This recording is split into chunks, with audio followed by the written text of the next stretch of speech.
मैंने आपको एग्जाम्पल दिया चुन्ना मियां के मंदिर का, आप क्या बोल रहे हैं? इससे डरते मैं कह रहा हूं पत्थरबाज, मैं कह रहा हूं पत्थरबाज, आप पत्थरबाजों को एक धर्म में ला रहे हैं। मैं नहीं, मैं कह रहा हूं पत्थरबाज है। जैसे मैंने हमेशा कहा आतंकवादी आतंकवादी है, आतंकवादी की नेम प्लेट देख के थोड़ी मारेंगे कि कपूर है कि कुमार है कि खान है। आतंकवादी आतंकवादी है, पत्थरबाज है। अंसार साहब, आपको मेरी बात नापसंद हो सकती है, बट रियलिटी है। नाम देखना बंद कीजिए, उसका काम देखिए। रोहित देखिए, अनुराग भदौरिया, राजेश चौधरी, रोहित, अनुराग भदौरिया, अंसार साहब, रोहित बोलिए जी। ऐसा है कि ये जितने लोग फालतू की दलील दे रहे हैं, इनकी बात में देश और उत्तर प्रदेश की सम्मानित जनता आने वाली नहीं है। बरेली की घटना एक बहुत सीरियस घटना है और उसको बार बार नेपाल के कंटेक्स्ट से कोरिलेट करने का प्रयास समाजवादी पार्टी कर रही है। नेपाल की विभत्स घटना के तुरंत बाद देश की राजधानी दिल्ली में कांग्रेस पार्टी के युवराज राहुल गांधी जी ने, उत्तर प्रदेश के भूतपूर्व मुख्यमंत्री आदरणीय अखिलेश जी ने लखनऊ में, और हमारे गृह प्रदेश बिहार के राजकुमार तेजस्वी यादव जी ने पटना में बयान दिया था जेनेक्स को लेकर के, जेनजी को लेकर के। और बरेली को जलाने का प्रयास जो हुआ, उससे पहले लद्दाख को जलाने का काम किया गया। उत्तर प्रदेश की लोकप्रिय सरकार बिल्कुल सही आयुर्वेदिक उपचार दंगाइयों का कर रही है। ये लोग देश को जिहाद में धकेलना चाहते हैं, धार्मिक तुष्टीकरण की राजनीति को ब्लोवर की हवा से हवा देना चाहते हैं। इनको मालूम होना चाहिए, उत्तर प्रदेश में जनरल मुनीर और शहबाज शरीफ की सरकार नहीं है। उत्तर प्रदेश में भारतीय जनता पार्टी की लोकप्रिय सरकार काम कर रही है, जिसके मुख्यमंत्री के रूप में एक संत आदरणीय योगी आदित्यनाथ जी विद्यमान हैं।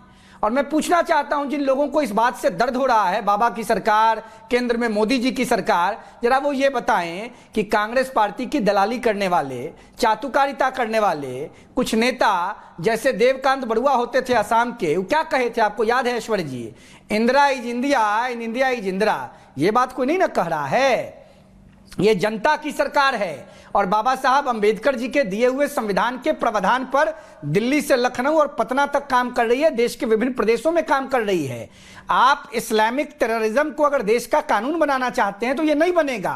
आप जैसे अनपढ़ और जाहिल लोगों ने इस्लाम जैसे पाक धर्म को, जिस धर्म की प्रतिष्ठा पूरी दुनिया में है, हम भी इस्लाम धर्म का आदर करते हैं, हमारे सैकड़ों हजारों लाखों मुसलमान मित्र हैं, लेकिन वर्ल्ड ट्रेड सेंटर पे ओसामा बिन लादेन ने जब हमला किया, उसके बाद इस्लामिक टेररिज्म का एक वर्ड पूरी दुनिया में पनपा, जिसके खिलाफ कांग्रेस पार्टी ने इस देश में भगवा टेररिज्म को हवा देने का प्रयास किया, जो गलत था। और उसके नतीजतन ये प्रतिफल आया कि देश की जनता ने कांग्रेस को सम्मानित तरीके से अपमानित करके बाहर का रास्ता दिखा दिया।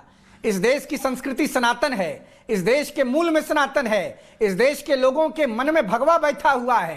भगवा का अपमान नहीं सहेगा हिंदुस्तान। अनुराग भदौरिया, छोटे बच्चों को, अनुराग भदौरिया, ओके रोहित, अनुराग भदौरिया, आगे करके ओके रोहित, राजनीतिक जमीन को और अपने मरे हुए जमीन को बनाना चाहते हैं क्या? Okay Anurag Bhadauria, Anurag Bhadauria, Rajesh Chaudhary, one versus one visuals. मुझे इस बात की बहुत तकलीफ है कि एक पैनलिस्ट उत्तर प्रदेश की सरकार को कंपेयर कर रहा है, तो किससे? पाकिस्तान से। मेरा घोर ऑब्जेक्शन है, पाकिस्तान से कंपेयर मत करो भाई। उत्तर प्रदेश बहुत ही पवित्र प्रदेश है, की भाषा आप उसको कंपेयर कर रहे हो, आपको पाकिस्तान याद आ रहा है आपकी तो स्क्रिप्ट ही पाकिस्तान से लिख करके आती है। हिंदुस्तान, अरे मैं आपके बीच में नहीं बोला, काहे बीच में टह टह टह कर रहे हो भाई? चुप हो जाओ, आपको आप ध्यान रखिए, इनको चुप कराओ भाई, इनके से क्या डिबेट करें? इनको तो कुछ, अरे पहले आवाज सही कर लो अपनी, आवाज आ नहीं रही है, चिल्ला रहे, पहले आवाज ठीक कर लो अपनी। कोई नेता बोलता है वही, अरे भाई ना महंगाई पे चर्चा करने दोगे, ना बेरोजगारी पे बोलने दोगे, ना महिला समस्या पे बोलने दोगे, ना कानून व्यवस्था पे कर पाओगे। आपकी जिम्मेदारी कानून व्यवस्था बनाए रखने की होती है, उसमें भी आप फेल हो गए। सर्जिकल स्ट्राइक का सबूत चाहिए, फेल हो जाता है आपको पाकिस्तान के अंदर जो फेल हो गया, ठिकानों पर जान नहीं पाते कि वहाँ पे। अनुराग जी, टॉपिक पे भी बात कर लो, आतंकवादियों को। टॉपिक पे बात कर रहा हूँ, इनको तो हटाओ। राजेश हटाओ, क्यों आपको हटाता हूं मैं? राजेश जी एक एक करके, उनको राजेश जी एक एक करके। Thank you.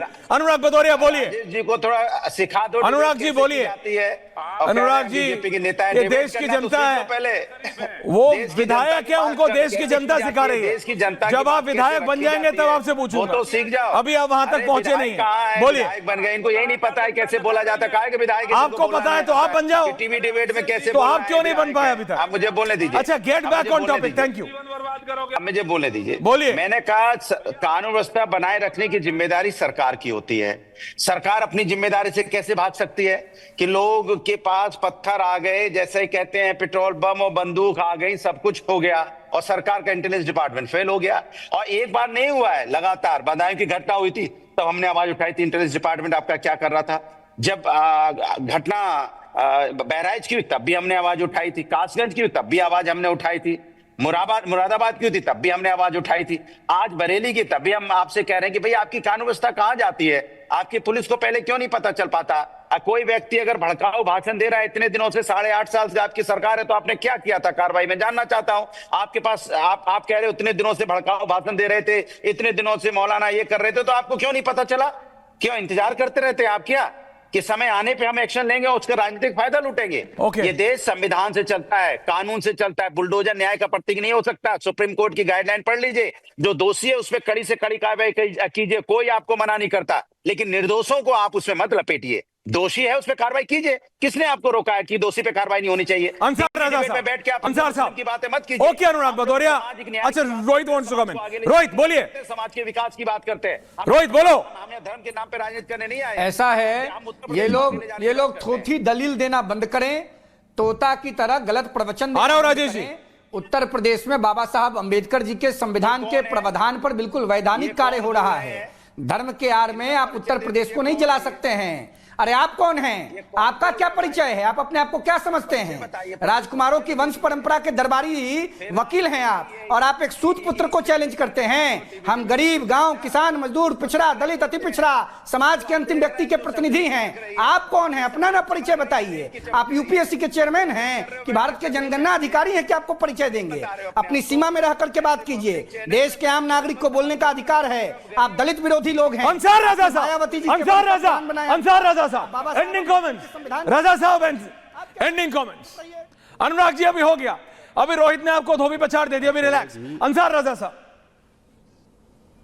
Ending comments. सहारा राजेश जी। ऐश्वर्या जी देखिए, हमारा मुल्क संविधान से चलेगा। जो भी गलत कार्य करे, गलत काम करे, उसको कानूनी एतबार से कड़ी सजा मिलनी चाहिए। लेकिन मसला यह है कि एक तरफा नहीं होना चाहिए। एक मुल्क में, एक प्रदेश में दो कानून नहीं हो सकते। अगर फतेहपुर की घटना पर कोई कार्रवाई नहीं हो सकती, आगरा की घटना पर कोई कार्रवाई नहीं हो सकती, फिर दूसरी जगह कैसे आप उम्मीद कर सकते हैं? और फिर आप ये कहें कि साहब वो योगी आदित्यनाथ जी की सरकार है, वो तो इंसाफ, तो हम तो कह रहे हैं एक प्रदेश नहीं, एक देश, एक कानून ले आइए, बात ही खत्म कीजिए। फैसला योगी आदित्यनाथ जी और केंद्र में नरेंद्र मोदी जी ने रोहित अब टाइम भी किसी के साथ कोई भेदभाव नहीं किया है। मैं दावे के साथ कहता हूं, क्योंकि मैं भी एक भारतीय और भारतीय मुसलमान हूं। मैंने कभी भेदभाव फील नहीं किया भैया। Rajesh Chaudhary ending comments. राजेश चौधरी। उत्तर प्रदेश सरकार विधि सम्मत काम कर रही है। जो अवैध बिल्डिंग बनाएगा उस पर बाबा का बुलडोजर कहर बर पाएगा।